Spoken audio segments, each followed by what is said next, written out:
कैसे हैं दोस्तों?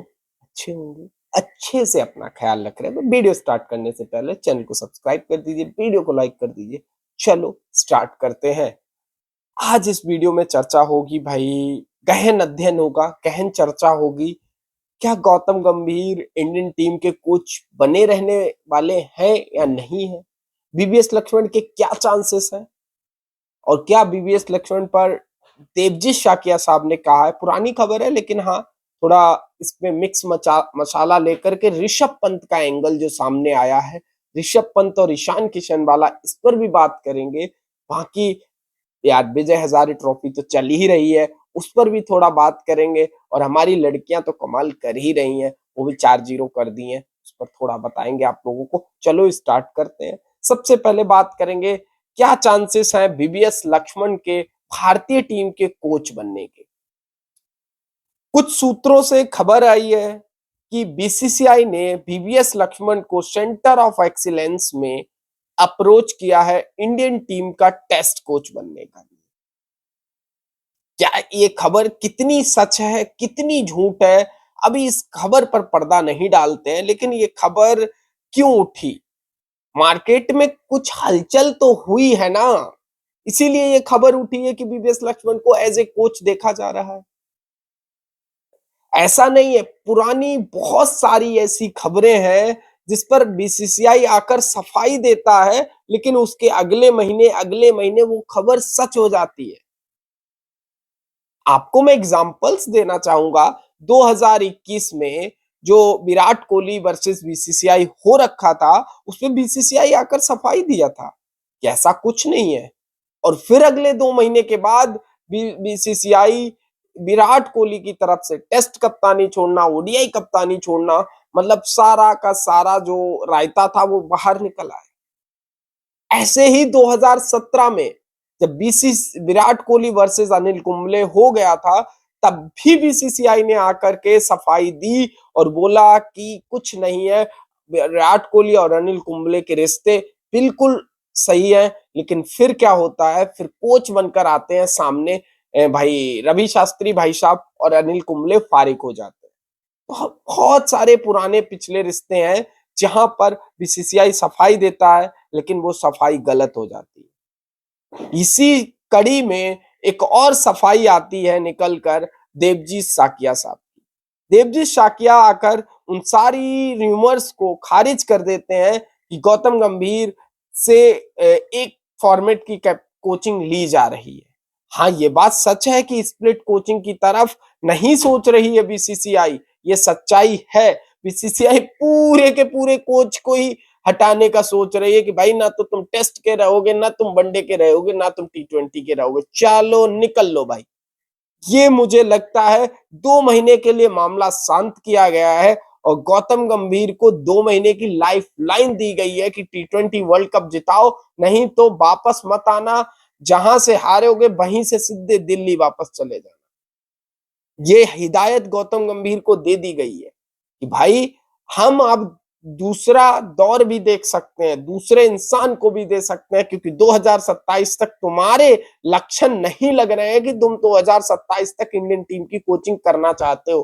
क्योंकि जब इंसान 2-0 से इंडिया में कोई टेस्ट श्रृंखला हारता है ना यार, किया क्या है गौतम गंभीर ने अपनी कोचिंग में?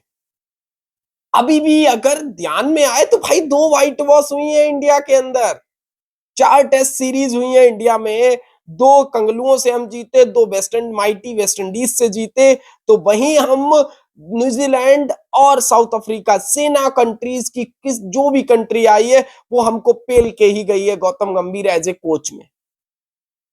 तो फिर किया क्या है गौतम गंभीर ने? तो हटाया क्यों नहीं जाए? बीसीसीआई तो सही कर रही है, बीसीसीआई सही जगह पर अब हिट किया है। पहले कहीं शुभमन गिल, विराट कोहली, पहले बोला, देखो मैं पूरी आपको पटकथा सुनाता हूं। जब 2024 में हम 3-0 हारे, तो बोले सीनियर्स मेरी बात नहीं मानते हैं और सीनियर्स को हटाओ। बीसीसीआई ने भाई सीनियर्स पे प्रेशर डाला, बोला कुछ नहीं लेकिन एक ऐसा प्रेशर डाला सीनियर्स को, बोला कि तुम्हें ये करना होगा, वो करना होगा, अगर परफॉर्मेंस नहीं है। सीनियर्स ने बोला बहुत ज्यादा बकवास हो रही है, भाई दिक्कत कुछ नहीं थी। बोले कि तुम अपनी बीवी को साथ में लेके जाते हो इसलिए हम टेस्ट मैच हार रहे हैं।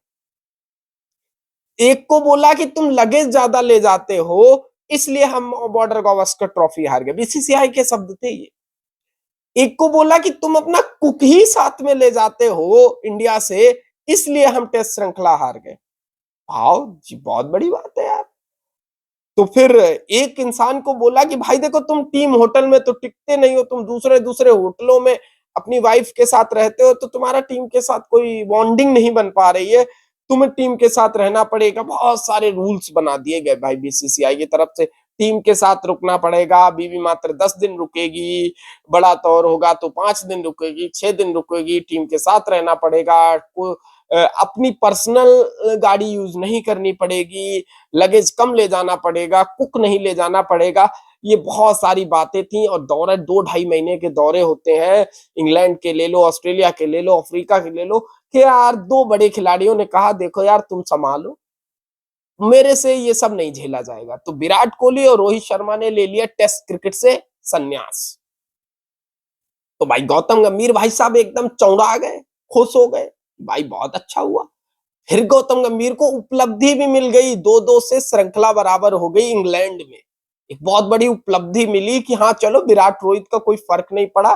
फैंस में भी एक अलग तरीके की बात देखी गई और फैंस भी खुश थे कि ठीक है यार चला गया विराट कोई बात नहीं, बट इंडिया तो जीत रही है। एशिया कप जीत लेना, जो एक हमारे कोच साहब गौतम गंभीर ने खुद प्रेस कॉन्फ्रेंस में आकर बोला है, I am a same coach as a winner of Asia cup and did well in England. यार एक पाकिस्तान को हराना, 3 रविवार में 3 बार एक पाकिस्तान जैसी तुच्ची लुच्ची एक बेकार टीम को हरा देना, क्या आपकी उपलब्धि थी गौतम गंभीर? इसको उपलब्धि अगर आप मान रहे हो तो फिर आप बहुत ज्यादा नीचे गिर चुके हो। पाकिस्तान को हराना किसी को उपलब्धि नहीं हो सकती, हम हार जाएं तब भी उनकी भी उपलब्धि नहीं होनी चाहिए, लेकिन वो उसको उपलब्धि नहीं, वो उसको त्योहार मना देते हैं। अगर वो एक मैच अगर इंडिया से जीत जाए ना तो उसको वो त्योहार मना देते हैं, चाहे उनका प्रधानमंत्री हो, राष्ट्रपति हो, कोई भी हो, वो अलग ही जश्न में डूब जाता है। लेकिन हमारे कोच इस चीज को प्रूफ कर रहे हैं कि हम पाकिस्तान को हराकर और यूएई को हराकर हमने एशिया कप जीता है। भाई ये इतना बड़ा, हम वही कोच हैं जिसने एशिया कप जीता, हम वही कोच हैं जिसने डिड वेल किया इंग्लैंड में। इसके बाद माइटी वेस्ट इंडीज को हराना, ये हमारे जो कोच साहब की प्रोफाइल को एकदम ऊपर कर रहा था। लेकिन जैसे ही साउथ अफ्रीका आई, भाई कोच साहब के जो पूरे शरीर में भाई चुटकुटे काटने लगे, आईसीयू में भर्ती हो गए जाकर। कोच साहब की हालत खराब कर दी साउथ अफ्रीका ने।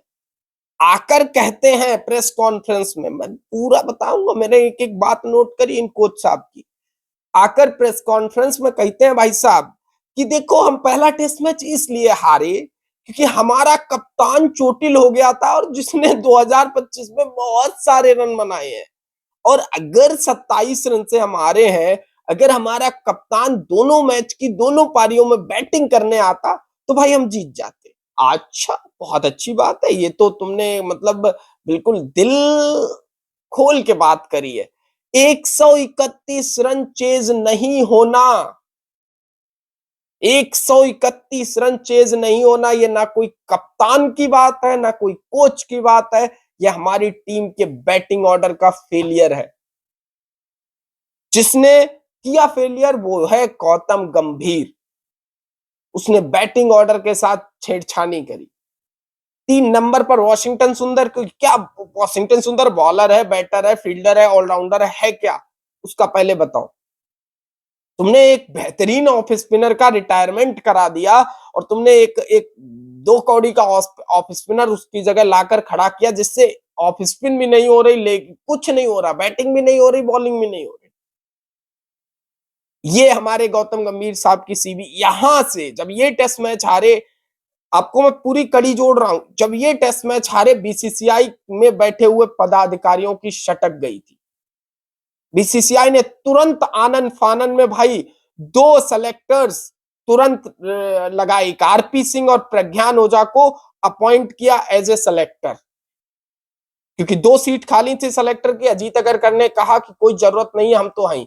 तुरंत बीसीसीआई ने आरपी सिंह और प्रज्ञान ओझा को सिलेक्शन कमेटी में लेकर आए। आरपी सिंह के बहुत अच्छे रिश्ते हैं विराट कोहली के साथ, बहुत अच्छे रिश्ते हैं ऋषभ पंत के साथ, महेंद्र सिंह धोनी के साथ बहुत अच्छे रिश्ते हैं। प्रज्ञान ओझा, धोनी, रोहित शर्मा से तो एकदम भाई बंधु वाले रिश्ते हैं। क्योंकि बीसीसीआई को समझ आ गई थी ऑस्ट्रेलिया दौरे पर जो कांड हुआ, विराट कोहली और गौतम गंभीर की बात बंद हुई, वहां से बीसीसीआई समझ गई कि अब कुछ बड़ा खेला होने वाला है इन क्रिकेटर्स और कोच के अंदर। तुरंत उन्होंने आरपी सिंह को भेजा रांची। आरपी सिंह और प्रज्ञान ओझा को रांची भेजा। रांची में जो ओडीआई मैच चल रहा था, विराट कोहली और गौतम गंभीर की बात बंद थी। रांची के यहाँ फुटेज देखो, प्रैक्टिस में प्रज्ञान ओझा गौतम गंभीर से बात कर रहे होते हैं, आरपी सिंह बात कर रहे होते हैं विराट कोहली से। वहां पर ये सुलह कराने की बहुत कोशिश करते हैं। एयरपोर्ट के रांची पर भी देखा गया कि प्रज्ञान ओझा बहुत देर तक मीडिएटर बनकर बात करते रहे, लेकिन प्रज्ञान ओझा वहां पर भी फेल हो गए। बीसीसीआई के ऐसा लगा कि बीसीसीआई बहुत अग्रेसिव काम कर रही है गौतम गंभीर के ऊपर। गौतम गंभीर के पर लगभग काट दिए गए थे जब ये 2 सेलेक्टर्स लगाए गए। फिर टी20 शुरू होता है। 2 टी20 तक बीसीसीआई बिल्कुल शांत रहता है, सेलेक्टर शांत रहते हैं, लेकिन जब तीसरा टी20 में शुभमन गिल का फ्लॉप शो आता है, चौथा टी20 लखनऊ में 1 घंटे पहले जो अजीत अगरकर मुंबई में थे, वो सुबह 6 बजे की फ्लाइट लेकर के तुरंत लखनऊ जाते हैं। 12-1 बजे लखनऊ पहुंचते हैं। शाम को जो गेम से पहले का प्रैक्टिस सेशन वो शुभमन गिल को कन्वे करते हैं कि आप टी20 वर्ल्ड कप में नहीं देखे जा रहे हैं। वहां पर गौतम गंभीर के पर नहीं, पूरे सब कुछ काट दिया गया था बीसीसीआई की तरफ से, क्योंकि वहां पर उस दिन ईशान किशन की वो शानदार शतकीय पारी आना और उस शतकीय पारी का गवाह बनना आरपी सिंह और प्रज्ञान ओझा का, ये बताया जा रहा था। और फिर उसी समय सुबह शुभमन गिल से अजीत अगरकर की बात होना, फिर शुभमन गिल की बात होना गौतम गंभीर से, और शुभमन गिल के रिएक्शन साफ बता रहे थे कि अब कुछ बड़ा होने वाला है। शुभमन गिल अहमदाबाद जाते हैं। 5वें टी20 में बहुत देर गहन चर्चा रहती है अजीत अगरकर, गौतम गंभीर और गिल के बीच, लेकिन कुछ वो चर्चा, गिल को ऐसा लगा कि उन्हें वाइस कैप्टेंसी से हटा दिया जाएगा लेकिन टीम में रखा जाएगा। लेकिन देर शाम जब वो टीम आती है, और वो टीम आती है कि शुभमन गिल को टी20 वर्ल्ड कप 2026 से बाहर कर दिया जाता है, वहां पर ना ये खबर शुभमन गिल को थी, ना ये खबर गौतम गंभीर को थी। और गौतम गंभीर ने तो सिलेक्शन मीटिंग में आने से भी मना कर दिया क्योंकि उनकी बात मानी नहीं जा रही थी। ये गौतम गंभीर के पर काटने वाले काम हो गए। अजीत अगरकर के तो पर एकदम धड़ाम से जब गिर गए, जब देवजीत साकिया साहब ने खुद आकर प्रेस कॉन्फ्रेंस में टीम का अनाउंस किया। अजी आपको पूरा टीम का भी वो समझाते हैं कि किस तरीके से टीम का पूरा ब्यौरा हुआ। पहले देवजीत साकिया साहब आकर बैठ जाते हैं, फिर देवजीत साकिया साहब आकर बैठ जाते हैं, फिर आते हैं क्या बोलते हैं, फिर आते हैं देवजीत साकिया साहब आकर बीच वाली अपनी जो चेयर पड़ी होती है उस पर आकर बैठ जाते हैं। साइड में एक चेयर पड़ी होती है सूर्य कुमार यादव के लिए। इधर दो सेलेक्टर्स प्रज्ञान ओझा और आरपी सिंह उनके साथ आकर बैठ जाते हैं। यहाँ पर एक चेयर पड़ी होती है चीफ सेलेक्टर अजीत अगरकर की। अजीत अगरकर की चीफ सेलेक्टर की जो चेयर थी वो भी खाली थी, और कप्तान सूर्य कुमार यादव की भी चेयर खाली थी, और ये लगभग 15 मिनट तक चलता रहा। सूर्य कुमार यादव और अजीत अगरकर भी संशय में थे, और देवजीत साकिया साहब ने साफ बोला कि टीम अनाउंस वही करेंगे। कहीं अजीत अगरकर भाई भावनाओं में बह के शुभमन गिल का नाम ना ले दे। देवजीत साकिया साहब आए, बीच में बैठे, बहुत देर तक देवजीत साकिया साहब वेट करते रहे। अजीत अगरकर हो सकता है अपनी कॉल्स में व्यस्त हो, जैसे वो कॉल कर रहे हो ईशान किशन को, जैसे वो कॉल कर रहे हो शुभमन गिल को, जैसे वो कॉल कर रहे हो संजू सैमसन को कि हाँ आप अब 11 में खेलेंगे, आप इंडियन टीम की 15 में चले। लेकिन सूर्य कुमार यादव क्या कर रहे थे?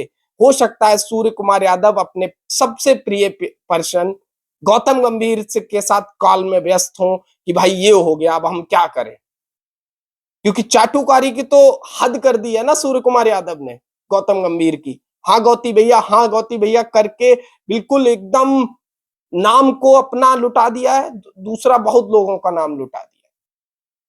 फिर आते हैं सूर्य कुमार यादव प्रेस कॉन्फ्रेंस के अंदर। सूर्य कुमार यादव आते हैं, बैठ जाते हैं सूर्य कुमार यादव।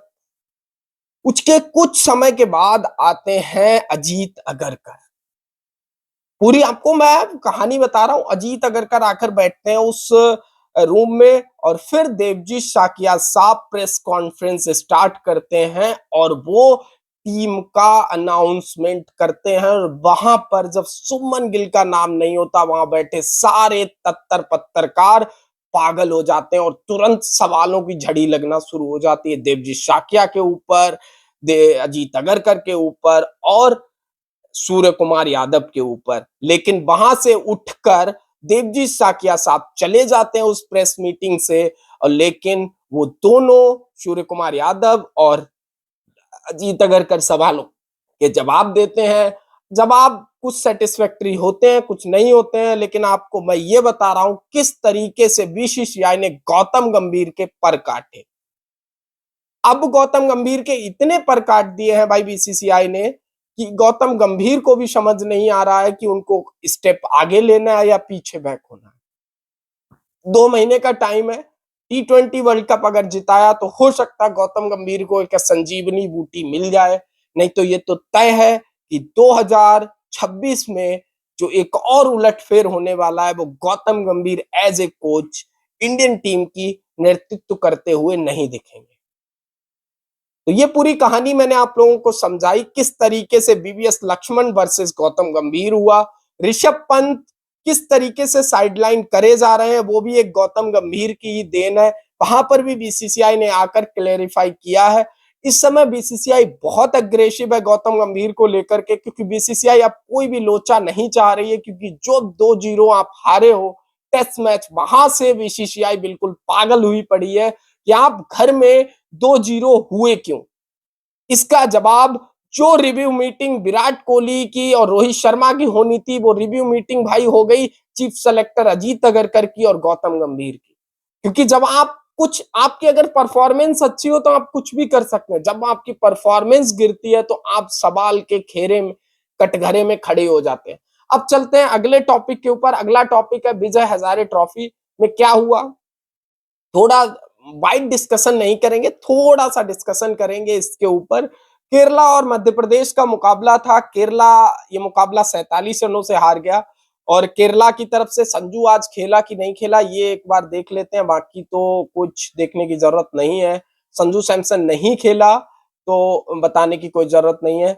इसके बाद केरला अगला मुकाबला, आज रोहित शर्मा और विराट कोहली नहीं खेले, लेकिन एक अपडेट आई है विराट कोहली की तरफ से। विराट कोहली 6 जनवरी को रेलवेज के खिलाफ शायद आपको खेलते हुए दिख जाए। आप लोगों के लिए ये बड़ी खबर हो सकती है। आंध्रा और उड़ीसा का मुकाबला हुआ। उड़ीसा ने आंध्रा को 6 विकेट से हरा दिया। दिल्ली और सौराष्ट्र, जिसमें दिल्ली जीता 3 विकेट से। गोवा का मुकाबला सिक्किम से था, गोवा जीता है 62 रनों से। और राजस्थान का त्रिपुरा से था, त्रिपुरा जीत गया 66 रनों से। बड़ोदरा का उत्तर प्रदेश से था। भाई हमारी यूपी जीत गई है आज। यूपी की तरफ, मुझे यूपी का, मैंने हाईलाइट नहीं देखी, मैंने यूपी का स्कोर कार्ड निकाल के देखा तो मैं बता सकता हूं, क्योंकि हमारी यूपी है भाई तो स्कोर कार्ड तो देखना बनता है। ध्रुव जुरैल ने 150 बनाया। रिंकू सिंह ने ताबड़तोड़ 50+ का स्कोर रन बनाया। इसके बदौलत भाई यूपी ने कमाल धमाल 369 रन बना दिए 7 विकेट पर। और 50 ओवर में बड़ोदरा 315 रन ही बना पाई। बॉलिंग भी अच्छी रही यूपी की तरफ से। हरियाणा और गुजरात, हरियाणा जीत गया 26 रनों से। मुंबई और छत्तीसगढ़, मुंबई जीत गया है 9 विकेट से। एचपी और महाराष्ट्र, तो महाराष्ट्र हार गया है, एचपी जीत गया 7 रनों से। असम का हैदराबाद से था, असम 4 विकेट से जीता। सिराज नहीं खेल रहे थे आज हैदराबाद की तरफ से। बंगाल और चंडीगढ़ का मुकाबला था, बंगाल जीता 6 विकेट से। झारखंड और पांडिचेरी का था, झारखंड जीता 133 रनों से। झारखंड की तरफ से ईशान और किशन खेला कि नहीं खेला, इस पर बात करेंगे। पंजाब हार गया है भाई 5 विकेट से। विदर्भा जीता है 5 विकेट से। और कर्नाटका और तमिलनाडु, कर्नाटका जीता 4 विकेट से।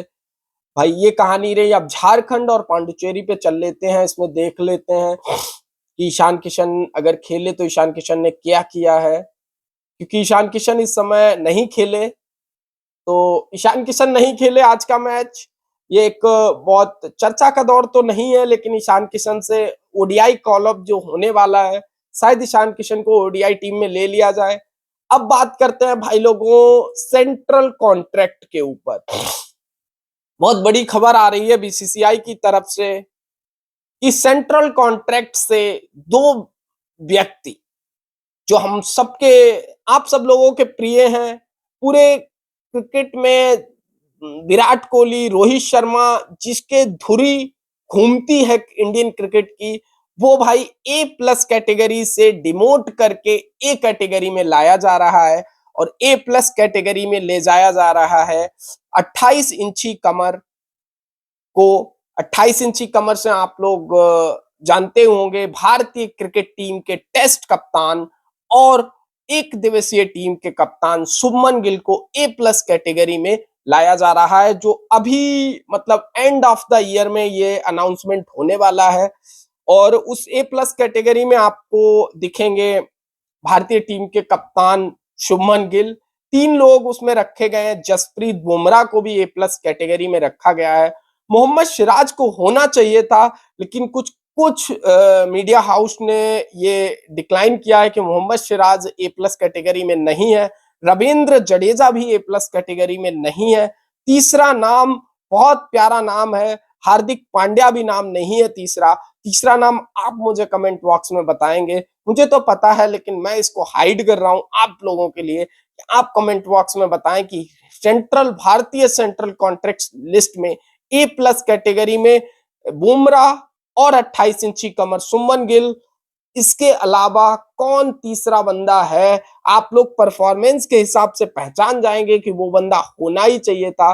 बाकी ए कैटेगरी में आप लोगों को बहुत सारे नाम दिख जाएंगे, केएल राहुल, यशस्वी जायसवाल, मोहम्मद सिराज, रविंद्र जडेजा, विराट कोहली, रोहित शर्मा, बहुत सारे नाम दिख जाएंगे। हर्षित राणा का भी नाम पर बहुत ज्यादा चर्चा हुई कि उनको ए प्लस कैटेगरी में डाला जाए, क्योंकि वो तीनों फॉर्मेट खेलते हैं, परफॉर्मेंस के नाम पर 0 है। लेकिन बीसीसीआई में और गौतम गंभीर में इस बात पर बहुत लड़ाई हुई। मैं मजाक में कह रहा हूँ, लाइटर नोट पे कह रहा हूँ, आप लोग सीरियस मत ले लेना।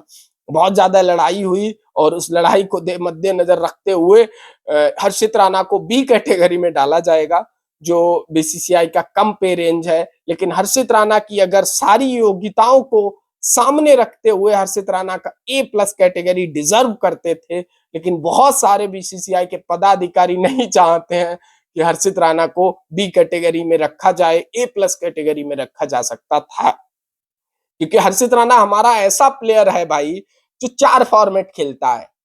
एक तो खेलता है टी20, फिर वनडे में भी चयन हो जाता है, टेस्ट में तो पता नहीं कहां से निकल के आ जाता है, मोहम्मद शमी से बेस्ट बॉलर बना दिया गया है। लेकिन हर्षित राणा को दिल्ली की टीम में भी लिया जाता है। तो हर्षित राणा 4 फॉर्मेट खेलता है भाई। अगर इंडिया में टी10 का भी कोई फॉर्मेट होना तो हर्षित राणा उसमें भी ले लिया जाएगा। हर्षित राणा से बड़ा कोई प्लेयर नहीं है भाई आज के दौर में। सुमन गिल भी अब नहीं आता। सुमन गिल 3 फॉर्मेट प्लेयर नहीं है। सुमन गिल मात्र मात्र 2 फॉर्मेट प्लेयर रह गया है, लेकिन हर्षित राणा 3 फॉर्मेट प्लेयर है। तो भाई लोगों, इसी के साथ मैं अपने अंत करता हूं। आप लोग भी चैनल को सब्सक्राइब कर दीजिए, वीडियो को लाइक कर दीजिए। चलते हैं अगली वीडियो में।